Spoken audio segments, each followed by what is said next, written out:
Hello，我們現在來跟大家分享一下我們在日本遊學的經驗。因為太多人問我們說來這邊遊學啊，感受怎麼樣？所以我們就做出這一集跟大家分享說，我們來這邊遊學，比如說像是學校的環境啊、特色啊，或者是我們來這邊學習之後的經驗的分享，還有像我們之前其實有去菲律賓遊學，那像來這邊遊學有什麼樣的差異的感覺？這次我們選擇 Lexus Japan 是因為我們主要的目的是希望能夠用輕鬆的方式學習，而非偏向學業證照導向的學習模式。同時我們也希望可以探索不同的日本城市，所以我們最後選了神戶這個地區。不但離大阪很近，生活開銷也比大城市便宜一些，要去其他的城市旅遊也非常方便。另外我們也鎖定中文使用者比較少的學校，透過我們這次的代辦 School A Plus 的網頁，都能輕鬆篩選自己理想的學校，包含剛才提到的首要條件，連預算都能夠一起列入考量。如果你自己沒有什麼想法，網站上也有很多懶人包和文章可以參考看看，找到自己喜歡的風格去快樂的學習。不只有日文可以選擇，光是英文就可以到美國、英國、紐西蘭和菲律賓等各個國家去遊學，精準找到自己適合的國家和學校哦。那維度的課程啊，老師基本上每天就都會教2到3個文法。那只要一教完文法之後，那老師就會叫你跟旁邊的同學做練習繪畫。如果你在練習繪畫過程當中，如果真的講不對，或者是說你不知道說怎麼講的話，老師就會及時跟你講說要怎麼講，或者是怎麼樣的講可以更好。所以我就覺得不只可以練到日文之外，還可以去跟不同國家的同學聊天，還可以認識到說除了日本文化，還有他們國家的文化。像我同學就是瑞士人，因為在我們這個學校，对，就有出現非常非常多不同國家的人，有瑞士，然後紐西蘭、澳洲、巴西、美国，各種地方都有。我們反而是比較少見的亞洲人，对，因为这间学校亞洲人比較少一點點。目前我們3周的經驗是這樣，可能每個人來的狀況都不太一樣。對，像我們2個在 A1 的教室，然後現在下課時間，我們每次下課都在理解說老師說的是什麼東西。就學是 A2 班嘛，我們是 A1 班，A1 是最初階。對，所以以我一個初學者來講，其實我超開心。因為我之前學語言的經驗都是卡在一個就是不上不下，所以你就會很煩，因為你又被文法追，被單字追，可是你又不到那種很高階可以使用的母語使用者的那種程度，所以你就覺得很煩。你就一定得一直狂學很多，然後每天都超累的。可是初階的話，你知道我完全就是以一個快樂學習的心情來這邊來學習，然後老師上課也超活潑，對，每個老師都超有精神，來都超活潑，然後告訴你說，今天我們可能教一組單字，然後跟一組文法，然後接下來就是開始練習。我們也是會跟對方互相講。我反而覺得說是最重要，因為你說你才有辦法傳達你的意思給人家，然後別人接受到你的意思，當然他可以猜測啊，或是用其他方式去接受嘛。那所以我們就在說的過程中，其實一部分你也會練習到單字，你也會練習到文法。對，所以這件事情我覺得超棒。然後我自己也沒有壓力，因為畢竟我就是剛開始來只有50音而已，所以我沒什麼壓力，我也不用被很多單字追趕。我都是來這邊我才開始學，這單字原來是這樣子。而且我覺得一直練習說這件事情，打破了台灣的教育的框架，因為台灣人都很常只會學，他只會在紙上學習，只會寫出來，只會用閱讀的。可是他面對到外國人的時候，他卻一句話都講不出來。所以在這邊是直接用開口講，讓你可以融入到整個生活繪畫裡面，是反而最實用、最重要的一件事情。對啊，就像你文法超強，可是問題是你講不出來還是沒有用。對，你們還是沒辦法溝通，因為我覺得語言最大的重點就是溝通，沒有錯。對，除非你有一些特殊需求、升學需求，那我覺得那就是不一樣的東西。對，定位不同。那這邊是比較輕鬆一點，然後讓你覺得你可以真的把日文活用，拿來生活用。這個我覺得對我們3個來講都是最看重的一點，对吧？因為學語言本來就是要跟別人聊天，就是要拿來做使用的。對，而且其實除了上課之外，其實每天都有回家作業。對，每天讓你練習一下下。它很像是就是今天教完的文法，請你回家去寫一篇作文。對，有點類似這樣。可是大家也不要把它想的是太複雜的東西，就是它其實就是一個小練習，然後也不會太有壓力，你就是一天花一點點時間，等30分鐘你就可以把它寫完。我覺得這邊的課業壓力強度來自於你自己。如果你是一個負責任、想要學得非常深的人，你當然可以花課後的很多時間去做作業，去看更多的課跟背單詞。但如果你想要輕鬆慢慢學習的話，每天的作業量也是蠻少的，大概半小時就可以完成，甚至更少。因為它其實就是一頁才半張紙而已。可是我們如果認真想寫的話，可能也需要半小時。对，你可以寫作文。对，因为我们還在學習的階段中。然後說到其實教學特色，還有一個是我才剛進來的第一個禮拜的禮拜五，因為每個禮拜我都會有那種要演講，因為如果你畢業的話，就有一個拜拜 speech，對，就要演講。然後我其實那第一個禮拜是我才剛來，老師就說，那你要先做自我介紹，對，你們有嗎？我們有啊，我們有小小的自我介紹，對，就是也在禮拜五，對啊，不算演講，就在自己班級內。對，跟其他同學分享一下你寫出來的東西，朗讀給他們聽。但明天的話呢，就是我們3個人就都要講一個拜拜 speech， 畢業，對，畢業的感言。先生たちはみんな優しいので、皆さんたくさん質問するといいですよ。最後にまた日本で会いましょう。はい、じゃあありがとうございました。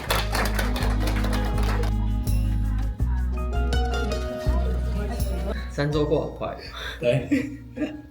對，這是這邊的教學特色，就一定要講。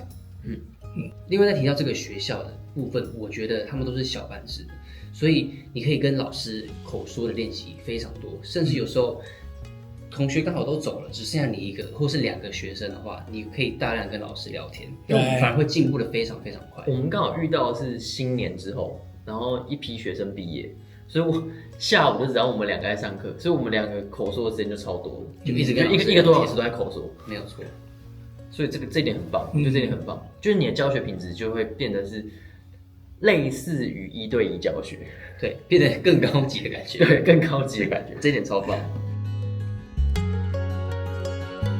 再來，這個學校很貼心的是，它每週都有一些小活動。不定期的，像是會讓你體驗一些日本的小文化，比如說像是我們在玩那個劍玉，對，然後他有時候會做那個新年的祝連繩，因為我們剛好遇到新年，對，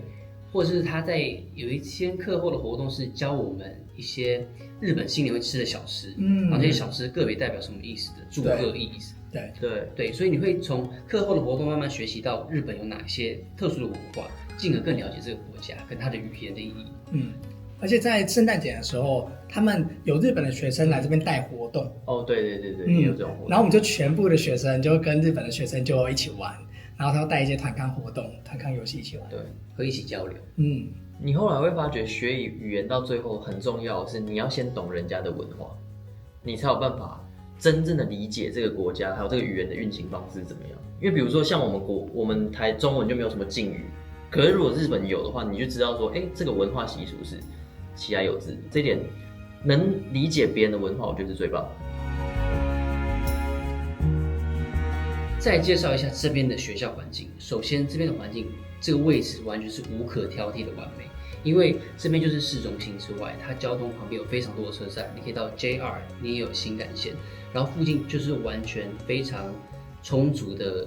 商店街，你要什麼絕對都有什麼。我們光是在這邊逛街，就是每天下課逛街逛了5天還逛不完全部的東西，然後也買了很多東西，逛得非常開心。它不管是吃的啦，不管是買的啦，這附近基本上可以滿足你所有生活需求。就是以神戶的機能來講，這邊也算是非常非常中心的位置，而且是算是蠻高級的區域，因為很多銀行跟很多精品店都在附近。我們的學校一走出來就是非常熱鬧的街，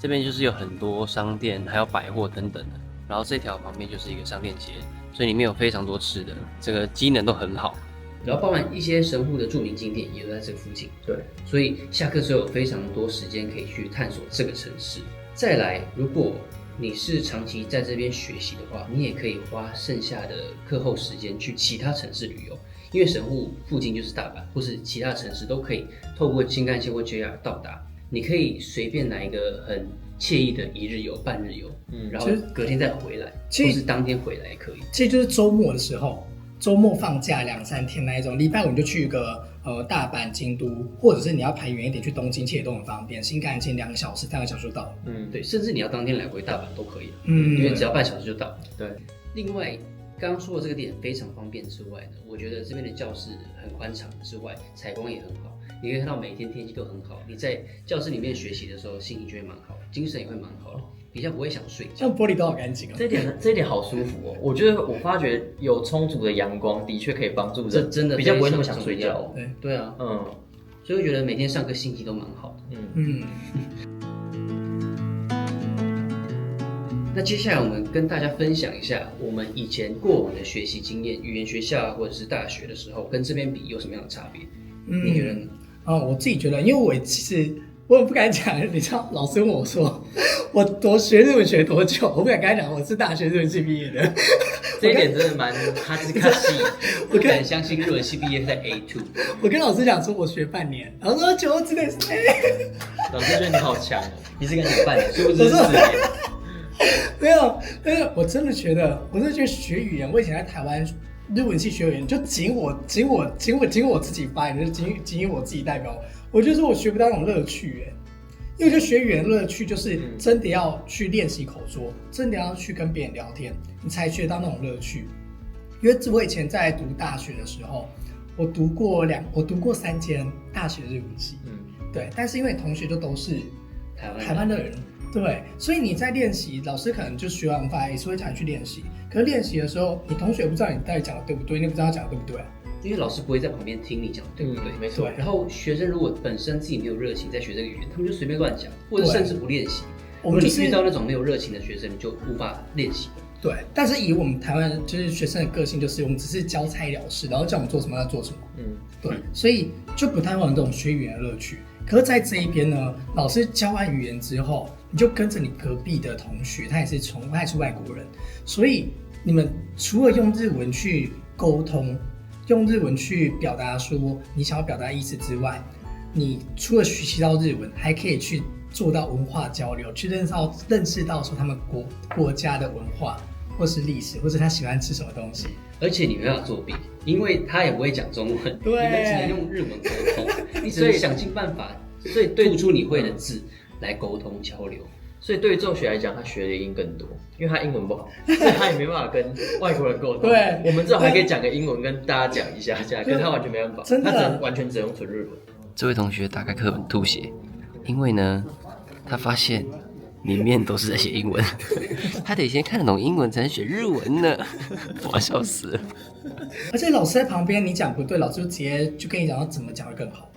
他在旁邊聽你文法，這樣是這麼正確的，沒錯。對，而且老師都盡量不讓你用手機，就算你不知道那個意思是什麼，英文也不知道的話，老師就畫圖描述，就他畫圖幫你比手畫腳，那就更可以知道哦，原來這個東西，對我就是要講這個，那這個東西日文叫什麼？你就可以做，你就可以把它寫筆記起來。那你覺得呢？我覺得，因為我自己學過蠻多語言的經驗，像我學過法文，然後我也學過英文，英文就是我們一起去留學的嘛。那就像我前面講，就是有些卡不上不下的時候，你就覺得很煩。可是我來這邊，我真是每天都很快樂。我連來上課，我都是沒有壓力那種。我在菲律賓，我覺得會有點壓力的是，因為它其實有點比較升學導向，所以大家的那個排的密度很高，然後間隔那個時間休息的時間比較少。可是並不是說它不好，而是需求不一樣。有些人需要的是高密度，趕快念完之後他得要考試。對。可是這邊的話，對我而言是比較像是我在學一個全新的語言，然後我想要跟別人交流。那這一點我就覺得很快樂。對。因為你不管講對或錯，大家也是大家同樣 level，知道嗎？而且我是初學者的來這邊，所以就不會有太大的壓力。對我而言就覺得很開心，這樣。很像是來這邊度假一樣。有點像是度假，然後多學東西。總之就是取向非常不一樣，因為我覺得這邊是實用取向，讓你真的可以應用到生活中。但有些語言學校他們是以考試、升學或者是事業取向，那就是完全不一樣的風格。所以看你喜歡哪一種的學習方式啊。但我自己覺得說，在這個學校在這邊學習每天的時數很舒服之外，你還可以額外去花很多時間做自己的事情，甚至探索這個城市，或是深度的旅游，更認識這個日本。是讓我很喜歡的一個地方。我發覺，人的一天的能真正專心的時數其實沒那麼高，所以我覺得他這個時數安排其實上半節到下半節一點點是非常剛好，因為下半節變成說你是口說，你就把上半節的東西有點類似統整過一遍，所以等於說你上午學的東西，你下午會用，就是 review 的概念。然後上午學的東西那個量是剛好，不會說就是超級無敵多，你完全沒有辦法吸收，然後逼自己一定要吸收的感覺。這一點我覺得超棒，因為尤其是我到我這個年紀，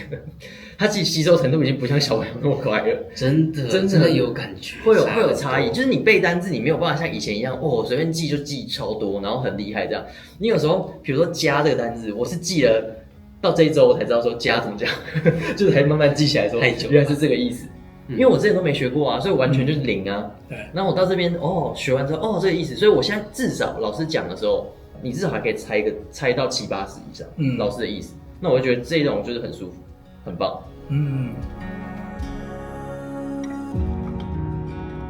我覺得我們來這邊3周，我已經學到不少的日文。從我只會50音到這邊來，已經可以基本的句型，就知道從哪裡到哪裡怎麼去，然後一些基本的問句，還有學一些基本的動詞、單字那些的，所以大致上已經可以稍微跟日本人溝通。对，這點是我覺得很興奮的，就光才3個禮拜而已。我們就有辦法學到這樣的程度，我是覺得很值得、很棒的體驗。我也是覺得很棒。对，大概小小總結一下，我覺得學語言真的很需要很大的熱情跟樂趣，而且你真的要對這個語言真的有高度興趣，我覺得才有辦法把它學到最精。可是，如果你剛開始就遭遇到很大的困難的話，那我相信你這個語言一定可能學不好。所以我覺得剛開始快樂學習都是非常非常重要的一個開始，更好的開始。对。